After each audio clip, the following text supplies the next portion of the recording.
1 minggu bangkrut. Kenapa? Karena di rumah ibu yang Kristen ini ada darah yang berbicara. Yaitu apa? Darah Yesus. Amin.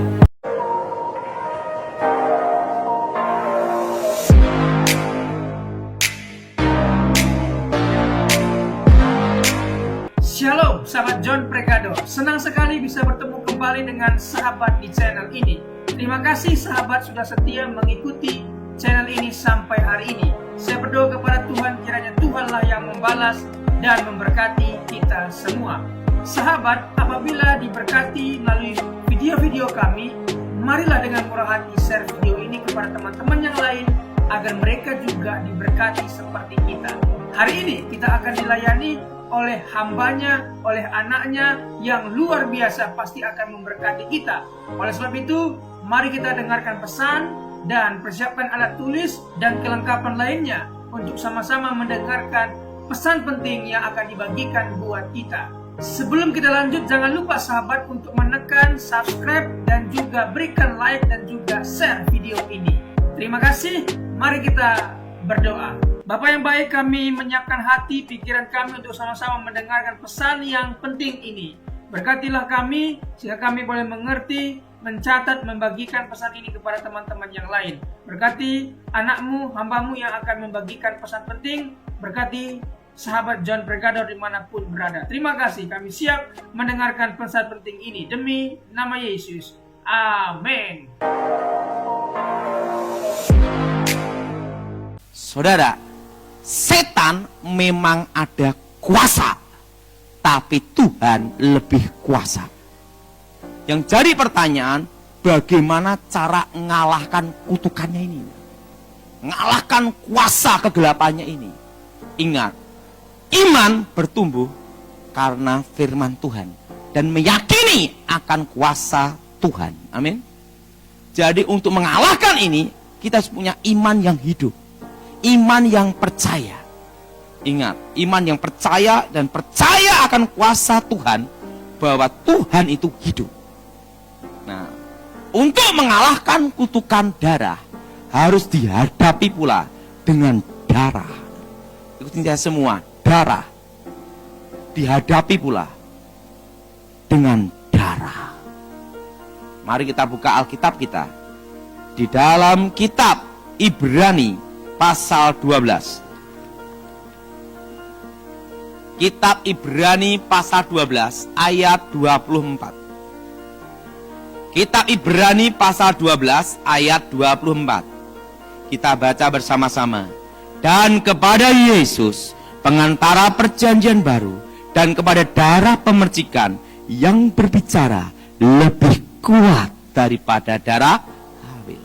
Saudara, darah dibandingkan dengan darah. Tidak ada darah di muka bumi ini yang berbicara lebih kuat melebihi darah Habel, kecuali satu darah, darah Yesus. Yang jadi pertanyaan, kenapa darah Yesus bisa berbicara? Ingat saudara, Yesus mati dibunuh. Ingat semua, Yesus mati dibunuh. Yesus mati disalib.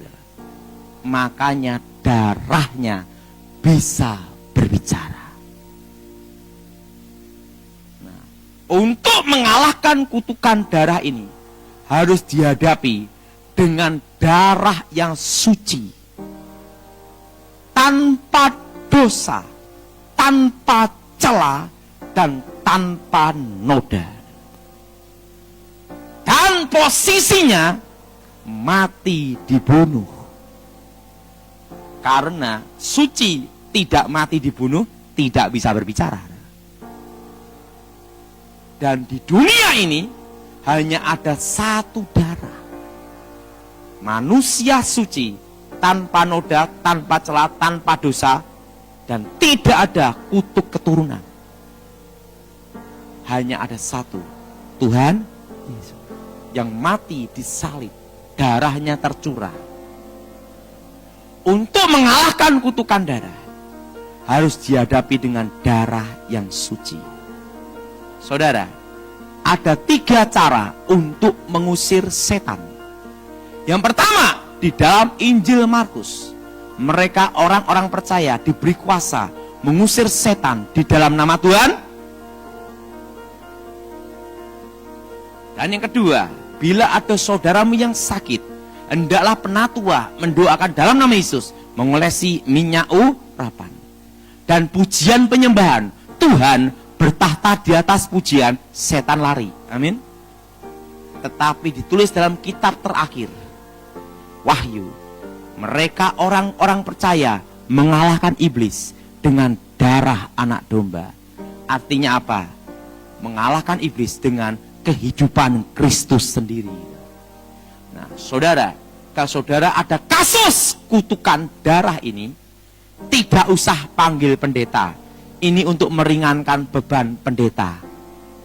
Ingat, setiap orang percaya diberi apa? Nah, pendeta juga diberi kuasa dalam nama Yesus. Jemaat juga diberi apa? Iman itu percaya. Itu iman yang bertumbuh, iman yang hidup. Tidak tergantung oleh seseorang. Itu iman yang betul-betul yang sangat Tuhan sukai. Iman yang percaya, iman yang yakin, kuasa firman itu hidup. Nah, kalau tempat kejadian pembunuhan atau bunuh diri, cara ngusirnya seperti ini. Ikuti semua. Di dalam nama Tuhan Yesus, segala roh-roh jahat, segala roh-roh setan, segala roh-roh kutuk, keluar dari tempat ini. Demi nama Yesus, darah Tuhan Yesus, sucikan tanah ini. Darah Tuhan Yesus berkati tempat ini. Tempat terkutuk ini diubah jadi berkat. Karena tanah itu ada kata-kata penderitaan, harus disucikan, dihadapi dengan darah pendamaian. Darah Yesus menyucikan kita dari dosa. Darah Yesus menyembuhkan kita. Dan darah Yesus pula yang mengalahkan iblis. Jelas? Jelas? Ini semua darah Yesus. Percaya. Nah, apa gunanya minyak urapan? Minyak urapan itu ada minyak zaitun atau minyak yang belum dipakai untuk goreng, masih baru. Cara doa untuk minyak urapan seperti ini. Ini saya. Darah Yesus, sucikan minyak ini menjadi minyak yang kudus, urapan yang kudus, benteng yang kudus, urapi dengan Roh Kudus, menjadi tanda benteng maha kuasa. Demi nama Yesus, berkati minyak ini. Itu diolesin setiap pintu. Supaya apa? Tidak balik lagi. Jelas? Pak, apakah minyak urapan itu harus setiap hari? Nanti yang suka pabrik minyak. Nah. Dari iman kembali ke iman. Ini saya semua. Dari iman kembali ke iman. Cukup sekali tapi percaya. Itu iman yang hidup. Amin. Percaya. Ada yang doa puasa, enggak apa-apa. Itu bagus. Nah, kalau menghadapi roh maut. Roh maut. Nah, itu semua. Itu harus di lokasi. Itu kebanyakan ada di pinggir jalan. Setelah itu tempat kecelakaan mati, kecelakaan mesin pabrik. Makanya kalau mesin itu terjadi kecelakaan mati di mesin itu, maka mesin itu pasti akan ada namanya penampakan roh. Selain penampakan roh, pasti akan ada yang kecelakaan mati di situ lagi. Nah, itu doanya ini semua. Darah Yesus hancurkan roh maut. Darah Yesus hancurkan roh kutuk. Segala roh maut, bayangan kematian, segala kutuk kami usir keluar dalam nama Yesus. Darah Yesus sucikan tempat ini. darah Yesus sucikan lokasi ini, tempat terkutuk ini diubah menjadi berkat. Amin. Amin. Amin. Darah Yesus. Nah, yang keempat, kalau menghadapi tanah kuburan beda lagi. Semua berkat, semua masa depan, semua rezeki, semua hoki pasti ada jalannya. Buktinya orang buka toko, buka pabrik pasti di pinggir jalan dan ada jalan. Betul? Tidak ada orang buka pabrik di puncak gunung, buka toko di puncak gunung, tidak ada jalan. Siapa yang beli, bagaimana ngirimnya, betul? Nah, kalau tanah kuburan itu menutup jalan berkat, menutup namanya masa depan. Karena bicara tentang hoki, berkat, rezeki itu masa depan. Dan ditutup pateni sandang pangan itu menutup masa depan. Nah, itu semua. Darah Yesus buka jalan berkat tempat ini. Darah Yesus buka jalan masa depan tempat ini. Darah Yesus buka jalan keberuntungan tempat ini. Di dalam nama Yesus, segala roh-roh jahat, roh-roh setan, roh-roh kutuk, roh-roh gelap keluar dalam nama Yesus. Ingat, harus diucapkan. Karena iman itu timbul dari pendengaran firman Tuhan. Dengan hati percaya dibenarkan, mulut mengaku Islam harus diucapkan. Makanya kalau mengusir setan harus diucapkan. Tidak boleh gini. Kenapa? Setannya bingung, saya suruh ngapain? Jelas? Jelas? Nah, ingat itu. Nah, ada seorang ibu itu konseling sama saya di Jawa Barat. Ibu ini ada kasus lawan bisnisnya itu suka sekali ke dukun-dukun, minta setan-setan. Untuk bikin bangkrut ibu ini karena tokonya bersebelahan. Tetapi ibu ini laris terus. Kenapa? Ibu itu selalu setiap hari saya ajarkan doa darah Yesus buka masa depan. Darah Yesus buka jalan keberuntungan. Darah Yesus buka jalan hoki. Supaya tidak bisa ditutup segala unsur ismu, gaib dan mistik. Karena kalau kita punya toko atau pabrik, sebelah toko kita, sebelah pabrik kita, itu main kuasa gelap, itu nanti rezeki sekitar toko itu akan diambil semua. Semua sepi, dia yang rame. Itu cirinya. Nah, untuk mengalahkan itu ada, saudara. Yaitu dengan darah Yesus. Nah, waktu itu saudara, ibu ini setiap pagi kalau mau buka toko, doa dulu. Darah Yesus buka masa depan. Darah Yesus buka jalan berkat. Darah Yesus buka keberuntungan.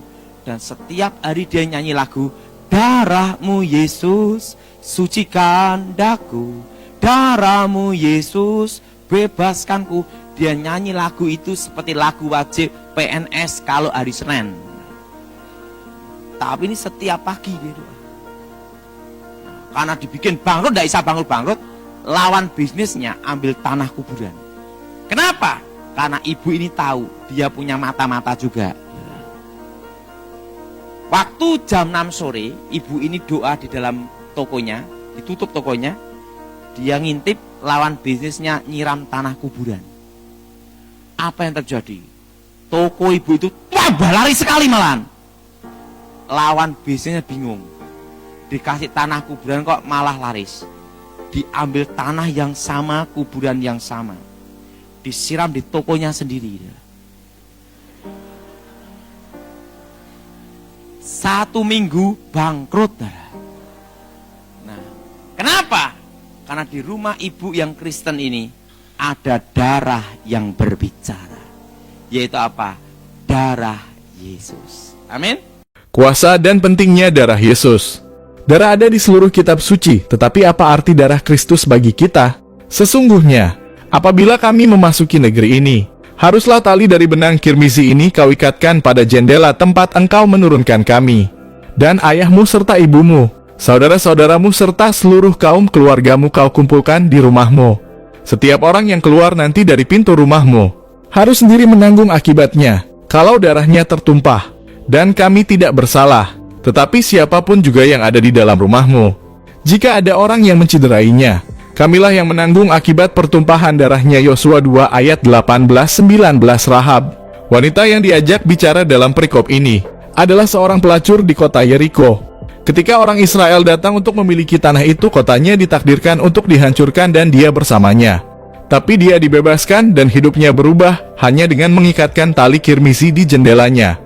Tali ini melambangkan darah Tuhan Yesus Kristus dan itu menunjuk ke arah anak domba Allah yang menghapus dosa dunia. Faktanya, seluruh Alkitab adalah tentang Yesus Kristus dan penebusan darahnya, dan Anda akan menemukan kain kirmizi ini di seluruh firman Tuhan. Nubuat darah Yesus. Sejak awal sejarah manusia, itu terungkap. Ketika Adam dan Hawa berdosa, Tuhan menumpahkan darah yang tidak bersalah untuk membuatkan mereka pakaian dari kulit binatang. Kejadian 3 ayat 21. Ini adalah gambaran dari penutup kebenaran yang kita terima ketika Tuhan Yesus Kristus mati untuk kita. Dalam Kejadian pasal 4 kita membaca bahwa Adam dan Hawa memiliki 2 putra, Kain dan Habel. Mereka secara naluriah ingin menyembah Tuhan. Kain mengorbankan buah tanah. Habel sudah mengetahui bahwa Tuhan menuntut darah, jadi dia membawa seekor anak domba. Tuhan menerima darah domba Habel, tetapi dia tidak menerima persembahan Kain. Mengapa? Karena tanpa pencurahan darah, tidak ada pengampunan dosa. Ibrani 9 ayat 22. Dan Tuhan menyuruh Abraham untuk mengorbankan putranya yang telah lama ditunggu-tunggu, Ishak. Kejadian 22. Tepat sebelum Abraham menancapkan belati ke jantung putranya yang bergetar, seorang malaikat menghentikannya. Abraham melihat seekor domba jantan tersangkut di semak belukar. Ishak dibebaskan, tetapi darah hewan yang tidak bersalah malah ditumpahkan. Kemudian Tuhan ingin membebaskan umatnya dari perbudakan di tanah Mesir. Pada malam Paskah, Tuhan memerintahkan setiap rumah untuk menyembelih seekor domba dan mengoleskan darahnya di pintu mereka. Tuhan berkata dalam Keluaran 12 ayat 13, apabila aku melihat darah, aku akan melewati kamu. Dan di tabernakel dan kemudian di bait suci, ribuan domba, lembu, dan merpati dibunuh dan darah mereka ditumpahkan sebagai korban untuk dosa. Dan akhirnya Tuhan Yesus Kristus mati di kayu salib. Kematiannya adalah penggenapan semua nubuat dan janji. Wahyu 13 ayat 8 menyatakan bahwa dia dikorbankan sebelum dunia dijadikan. Dia datang untuk mati, dia berencana untuk mati, dia hidup untuk mati, dan dia dilahirkan untuk mati. Seperti yang telah kita lihat, darah Yesus ada di seluruh kitab suci. Apa arti darah Yesus bagi kita hari ini? Kuasa darah Yesus, darahnya menebus kita. Ada harga yang tidak dapat kita bayar, tetapi darah Yesus menebus kita. 1 Petrus 1 ayat 18 hingga 19 mengatakan, karena kamu tahu bahwa kamu tidak ditebus dengan hal-hal yang fana, tetapi dengan darah Kristus yang mahal, seperti anak domba yang tidak bercelah dan tidak bercacat. Darahnya membawa kita ke dalam persekutuan dengan Allah. Menurut Efesus 2 ayat 13, tetapi sekarang di dalam Kristus Yesus kamu, yang kadang-kadang jauh, menjadi dekat oleh darah Kristus. Tanpa darah Kristus, manusia jauh dari Allah. Darah Yesus mendamaikan kita dengan Tuhan. Manusia secara alami berperang dengan Tuhan, dan kita hanya bisa datang kepada Tuhan dengan syarat damai darinya lewat penebusan darah. Alkitab berkata dalam Kolose 1 ayat 20, dan oleh dialah ia memperdamaikan segala sesuatu dengan dirinya, baik yang ada di bumi, maupun yang ada di sorga, sesudah ia mengadakan pendamaian oleh darah salib Kristus. Darahnya membersihkan, tidak hanya menghapus hukuman dosa, itu menghilangkan polusi. Saya tidak peduli dosa apa yang telah Anda lakukan, darah Yesus Kristus anaknya menyucikan kita dari segala dosa. 1 Yohanes 1 ayat 7. Darahnya memberi kuasa atas iblis. Darah itulah yang ditakuti setan. Wahyu 12 ayat 11 mengatakan, dan mereka mengalahkan dia setan dengan darah anak domba. Iblis tidak ingin Anda belajar tentang darah. Iblis membencinya. Sebelum planet ini diayunkan keluar angkasa, Tuhan telah menentukan di dalam hatinya bahwa dia akan mengirimkan anaknya untuk mati di kayu salib. Betapa indahnya menelusuri benang kirmizi dari darah Kristus yang dijalin di seluruh Alkitab. Betapa jauh lebih indah untuk mengalami penebusannya secara pribadi. Puji Tuhan untuk darah anak dombanya.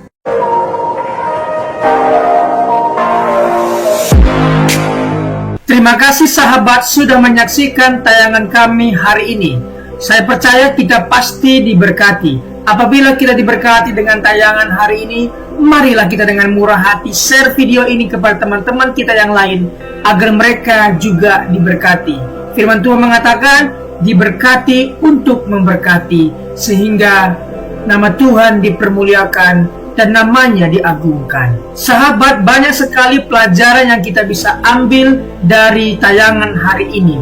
Marilah catat poin-poin yang telah disampaikan, kita simpan dalam hati dan kita aplikasikan dalam kehidupan sehari-hari. Setiap kita pasti akan bertemu di yang namanya masalah. Kita tidak perlu undang masalah, tetapi dia sendiri akan menghampiri kita dengan maksud menguji iman kita, apakah kita tahan uji dan tetap mengandalkan Tuhan atau tidak.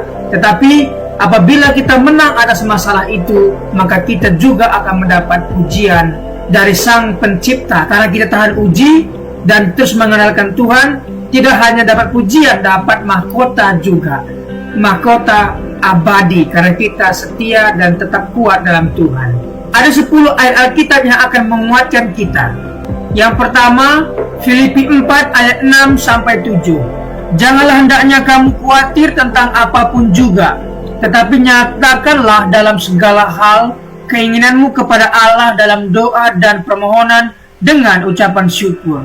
Damai sejahtera Allah yang melampaui segala akal akan memelihara hati dan pikiranmu dalam Kristus Yesus. Ayat ini mengajarkan kita untuk tetap berserah penuh kepada Tuhan melalui doa dan permohonan atas problema hidup. Percayalah, Tuhan pasti menolongmu. 2 Petrus 5 ayat 7. Serahkanlah segala kekhawatiranmu kepadanya, sebab ia akan memelihara kamu. Serahkanlah segala masalah hidupmu kepada Tuhan. Jangan bersandar kepada keluarga, kepintaran, atau kekuatanmu sendiri. Itu semua sia-sia. 1 Korintus 10 ayat 13. Pencobaan-pencobaan yang kamu alami ialah pencobaan-pencobaan biasa yang tidak melebihi kekuatan manusia. Sebab Allah setia dan karena itu ia tidak akan membiarkan kamu dicobai melampaui kekuatanmu. Pada saat kamu dicobai, ia akan memberikan kepadamu jalan keluar sehingga kamu dapat menanggungnya. Ayat ini mengajarkan kita untuk tetap kuat karena problema yang kita hadapi tidaklah melebihi kekuatan yang kita miliki, dan percaya Tuhan akan memberi jalan keluar yang terbaik. Ulangan 31 ayat 6. Kuatkan dan teguhkanlah hatimu, janganlah takut dan janganlah gemetar karena mereka. Sebab Tuhan Allahmu, dialah yang berjalan menyertai engkau. Ia tidak akan membiarkan engkau dan tidak akan meninggalkan engkau. Ayat ini mengajarkan kita untuk tetap kuat dan teguh berdiri menghadapi masalah, sebab Tuhan mendengar seruan orang-orang yang dekat dengannya. Yeremia 29 ayat 11. Sebab aku ini mengetahui rancangan-rancangan apa yang ada padaku mengenai kamu. Demikianlah firman Tuhan, yaitu rancangan damai sejahtera dan bukan rancangan kecelakaan, untuk memberikan kepadamu hari depan yang penuh harapan. Pasti ada nilai baik dari setiap problema yang kamu alami.